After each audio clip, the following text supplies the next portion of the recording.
Everyone, welcome to another Longevity Wisdom Pod. Today with us, we have Roger Seheult. He is the Medcram co-founder plus pulmonologist. So, Dr. Seheult, welcome to the pod. Can you tell us a bit more about yourself and tell us a bit more about Medcram?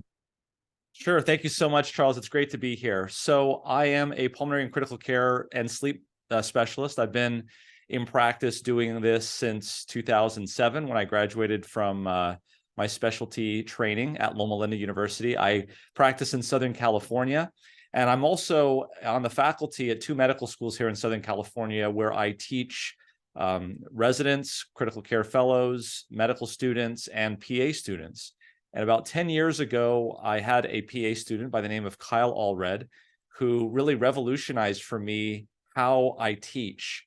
And he really saw kind of the future of flipping the classroom, putting medical education online.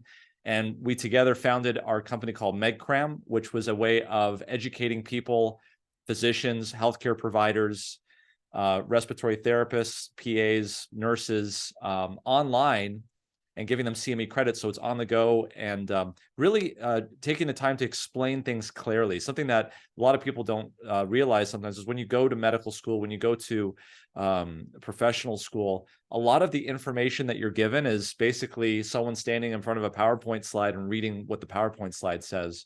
And so there's sometimes not a very good explanation, and we really wanted to bridge that gap with medcram.com. And so that's what we've done. How do you think ChatGPT and AI is going to revolutionize how medicine school and teachers actually teach as of now?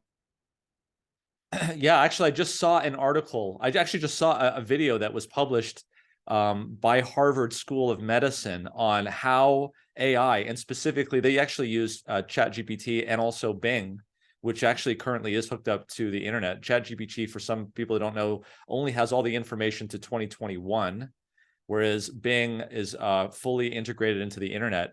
And what they were showing is a great presentation on how you can use artificial intelligence to mold and shape your presentations. It can give you analogies, it can give you graphics, it can do all of this stuff on the fly to help you. Things that would take professors hours to do and put together, you can get this done very quickly. So I think it's actually going to speed up and allow us to keep up to speed with all of the information that we have. If we know how to use these AI type of devices, it can gather the current information and make sure that it's up to date, something that we had a hard time doing before. Right. There's also Google Bard and the recent Hugging Face, which is open source. It's a chat GPT, but open source kind of. So these are two other great resources. Bing, not a super fan of, they kind of refer you to article, and Bing is kind of weird, it's kind of open AI. It's chat GPT 4, but with an attitude, I call it. It always like tells me, okay, let's stop the conversation there, Basically, I want to talk about the business model behind Medcram. Obviously, you're a full-time pulmonologist. So that occupies the core of your time. Last time we met, I asked you, how do you do all of this? I think you replied, great time management, which must be second nature at this stage. But Medcram, what's the objective in the next 5 years in terms of revenue? Like, is it a solo business? Do you have employees? What's the goal behind Medcram? What's the business strategy in the upcoming years? Yeah, so to sort of pull back where we came from, and when we started in 2012, it was basically Medcram was just a YouTube exposure. We only had a presence on YouTube, and that was just making videos and subscribers. And then when we had a relatively good subscriber base, then we created medcram.com, and we use a platform there called Thinkific, which is a platform that you can use to integrate information, content, and then do testing. And then there's a whole analytical aspect to it, to the backboard. It integrates in a payer plan and all sorts of subscription service, which is really nice. So what our plan was at that point was to get good educational medical content that gets CME accreditation, and that could be during medical education that's available online. So to things like teaching EKG courses, mechanical ventilation courses, things of this nature, that is not so easily obtainable, right? So if you think about medical education, most of what's out there right now is geared toward first and second year medical students. This is where they're sitting in classrooms, they're learning about biochemistry, they're learning about microbiology. This is all good stuff, and there's plenty of stuff out there, but what there is not a lot of is stuff at the residency level, at people managing patients. And so because of that, we really wanted to fill that gap. And so we've done that. And I think what our goal now is to expand and to reach a wider audience. And so that's where we're looking now. We've also had some interaction with at the international level. So some countries, hospital systems, publishers, these are the big distributors of medical information. And what they are seeing in their clientele is people are not buying books anymore because books go out of style real quick. The content is almost obsolete. What they want to be able to do is to get information out quickly. And of course, the best way to do that in 2023 is through video media and the internet. So I think that's a void that we are filling. We do have employees in our Medcram organization. It's really run primarily by Kyle and myself in terms of the intellectual things are where we go. But of course, we have a video editor. We have someone that is answering the phone. We have people that are helping us with getting the courses accredited. So all of these things are wheels that are turning at the same time. But it's a very low cost. I don't want to say bare bones, but we've been able to manage to keep costs down. We talked about you managing your time quite proficiently last time, but you must be also taking care of yourself, taking care of your brain to stay productive. Tell me about a couple of biohacks that you use, or how do you take care of yourself to stay productive on a long timeline? Yeah, so there's actually the things about what I want to do, and they're the things that I actually end up doing. So what is it that I want to do? Here's the mnemonic that I use. And it's actually not what I use. I've actually borrowed this from Weimar University, which basically copyrighted this, but it's something that's free for everybody, is New Start, NEWSTART. And if we go through that, N is nutrition. So I believe that whole grain, plant-based diet is probably the best diet. If you look at the blue zones around the world, these are places where people live into their hundreds and they have very good health. Generally speaking, the diet of these places is a plant-based diet. So that's nutrition. E is exercise. I had a neurosurgeon or a neurologist come up to me in the hospital one day, and all he does is take care of strokes in the hospital. And he knows the data on this. He says, I'm basically a doctor for people who don't exercise, because the data is so clear that when people exercise and do things, their risk of stroke goes way down. So nutrition, exercise. W is water. So liberal use of water, drinking lots of water to make sure that you're cleansed, but also external use of water too can actually be very beneficial as well. We can get into more of that. So that's NEW, START, S-T-A-R-T, S, sunshine. This is a big one. And I really have been surprised at how much I've learned in the last year, just looking at the data, looking at the information. So much health benefit to getting outside. And I believe it's related to infrared radiation. We can talk more about that. 93% of our lives we spend inside our homes. Our windows block out near infrared light. Our LED bulbs do not emit near infrared light. There's plenty of data that getting outside is very beneficial. So that's S. T is temperance. It's an old-fashioned term for basically cutting down on poisonous stuff. And when I mean poisonous, I'm talking about tobacco, alcohol, I would even say caffeine, and a lot of these other, of course, illicit drugs. Sugar. Yeah. A would be air. So you get fresh air when you're outside, but also inside, it's important to make sure that there is circulation. There's been a lot of discussion about unhealthy buildings. Dr. Joseph Allen at the Harvard School of Public Health, and actually was the one that coined the term forever chemicals, has talked a lot about healthy buildings, getting fresh air, getting outside. You also get sunlight as well, so that's good. And then finally, the last two, R and T. So R stands for rest. So I'm a sleep physician.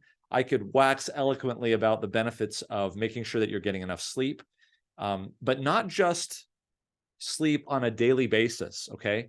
We're also talking about not working 7 days a week, taking a break, putting away things that you would not, that's putting away things that you would normally do on a daily basis. So reading your emails, picking up your phone, thinking about business deals and ventures, putting that all aside and picking up something that you would not normally have the chance to do during that week to give you a chance to recharge. So that's the R. And then finally, the last T is spiritual. So trust in a higher power. When we take on all of the burdens of our life on ourselves, on our own shoulders, it really wears us down. So making sure that we're getting rest, making sure that there's a higher power. There's plenty of scientific data that shows that people who live in those kind of environments, who live in communities where they can rely on each other and they have an extended family, they do much, much better. So that, I think, New Start is really the 8 pillars of real health if you want to grab that and hold on to that. Right. I want to focus on 2 sub branches here. One is air and the second sleep. You have expertise in both. I recently checked Brian Johnson's blueprint. The video was really informative. That's the guy that spent $2 million on his health on an annual basis. And he has air filters in all of his room. So I want to talk about air quality. Then I saw another post on Twitter the other day about a guy, I think he lived in Thailand. He's a digital nomad, really successful builder. And he said that the hack was living up high in a penthouse, not at the street level, not only because of the noise, but the pollution. So I want to talk about these 2 things. For example, right now I'm in Oaxaca, street level, but I mean, there's no cars passing here. How is my air quality, and what would be the factor that would kind of not be positive for this air? Would it be allergens? Would it be doggies and so forth? Tell us a bit more about air quality and if some of these were myths or facts. Absolutely. So I think the 2 most important aspects of air quality is, number 1, making sure that the carbon dioxide that you're breathing out is able to escape. That's important. And you can actually measure that if you are very concerned about it by actually picking up a CO2 a measurement device. It costs about $100 or so, probably depending on the quality of it, a little bit more. And what you will notice, you don't even have to pick one up. You can just look at, we actually did a whole video on this on our Medcram channel with Dr. Joseph Allen talking about air quality. So if you look up Medcram and look up Dr. Joseph Allen, he actually showed and demonstrated this very thing. Is he was in an office that we were doing the recording with, and what he did was he showed us what the carbon dioxide level was on the monitor, and then he just cracked the window open just about an inch or 2. And you should have seen the dramatic reduction in the CO2 detection in that room. And that is a surrogate. It's not carbon dioxide specifically, although it can be. It's a surrogate of ventilation. And so when there are buildups of harmful substances that is in the air that you're breathing, what this is showing is that because of diffusion, because something always wants to go from its highest concentration gradient down to its lowest concentration gradient, that when you just crack open a window like that, you're actually doing a tremendous amount in terms of getting those toxins out. So that's the number 1 thing, is getting the toxins out. And cracking the window is very important. Now, of course, we are very energy efficient conscious, and that's not good for energy efficiency, but there is a trade-off there. Okay, so maybe wearing a little bit more warm clothing, or tolerating the fact that the temperature is going to be a little bit cooler. Now, that's an interesting point. I'm going to diverge a little bit. There's a term called hormesis. Hormesis is the term when you expose your body to a little bit more rigors and extremes. It actually makes the body a little bit stronger and able to deal with those extremes. I don't want to say that we've become soft as a society, but if you think about it, every single room that we walk into, especially in public, it's always controlled very narrowly in terms of temperature. So we don't get to feel as much the extremes of temperature because it's not comfortable. But I think that there is a benefit to be obtained in getting a little bit more of those extremes. It helps us make those heat shock proteins, both when it's hot and when it's cold. Okay, so that's the first point. The second point is, and this is something that's not so, it's not as easily understood, and that is that the fact that there are natural compounds called phytocides that are given off by plants and trees that are actually beneficial for our innate immune system. There was a great study, this has been done in Japan many times, where they took CEOs of companies in Tokyo and took them up into the Hinoki cypress forests of Japan. And they did multiple blood tests. And what they found basically is these phytoncides that are given off by the Hinoki cypress, and it's not just the Hinoki cypress, by the way, it's multiple trees that do this, many trees. They noticed that there was an improvement in the ability of the innate immune system cells to not only eat up foreign pathogens, but also to secrete the granular enzymes in the cells out to do what they do for the innate immune system. And the effects of this lasted for more than 7 days. So how are you going to get that?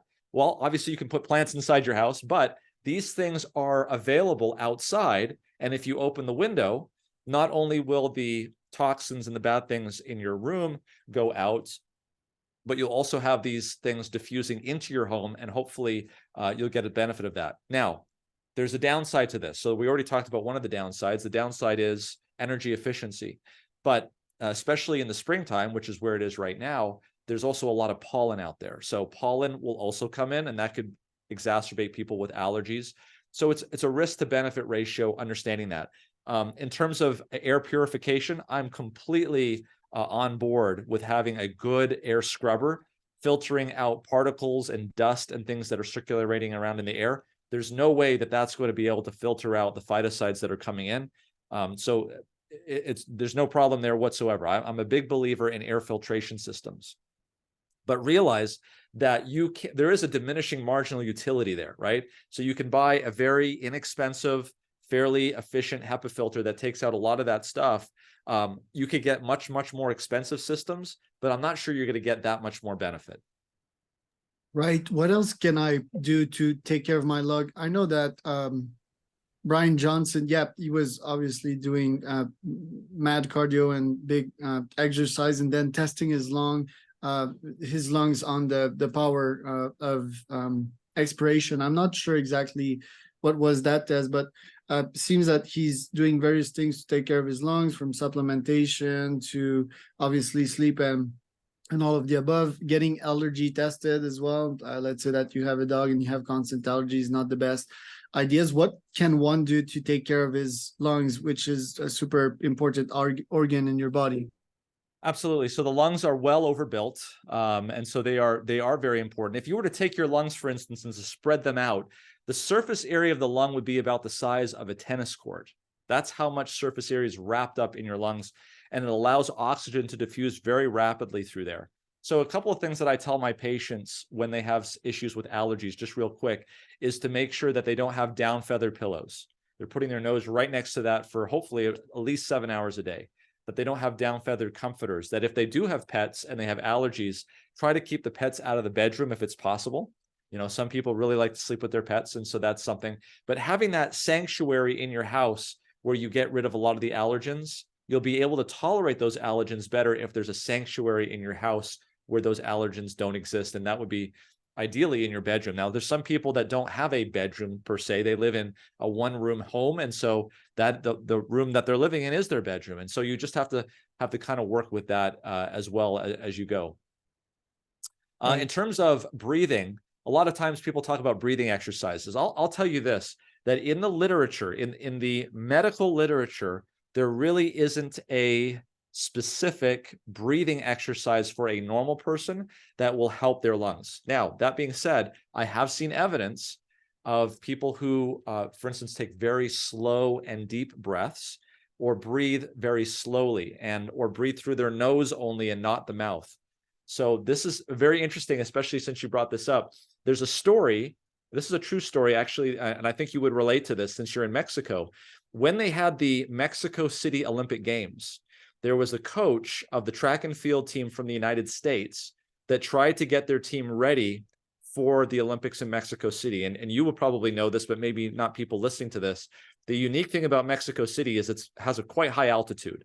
And so athletes coming to Mexico City are going to have that huge burden put on them to try to do well at a very high altitude. So the American coach actually prepared his athletes for this by only having them breathe through their nose and to breathe very slowly. Okay. In other words, what they're trying to do is to have them have a improved response to high levels of carbon dioxide. Because when you get to Mexico City, the oxygen tension is very low. And so what you tend to do is to hyperventilate. And when you hyperventilate, that drives down your CO2 levels and you don't do as well. Well, the long and short of the story is that the Americans cleaned up the medals at the Olympic Games. And again, so part of it is this is information here where we're taking athletes who literally just, a few hundredth of a second can be the difference between getting on the podium and getting a gold medal. Here, what they were doing was, and I've seen this practice, is where you breathe in for 4 seconds, you hold it for 4 seconds, you breathe out for 4 seconds, and you hold it out for 4 seconds. And it's, if you can do that, then they say that's helpful. I have not seen randomized control trial data on that, but since you bring up the question about how to take care of your lungs, I give that out to you. Now, Right. for people with COPD, people with lung disease, people with emphysema, we have a whole program called cardiopulmonary rehabilitation, where we teach them how to breathe with pursed lips, and that has whole different aspects of pathophysiology. But there you go. Thank you for that. Yeah, box breathing is cool for the simple aspect of it. It gets the mind to really focus on 4 seconds, for example, in, out, 2 holds. I really like it. I'm a practitioner of Wim Hof breathing as well. Have you heard something about Wim Hof breathing? I have, but not completely. It's fantastic because it gives you almost instant energy. And, like people are getting high off weed, but you can get high off your own breath.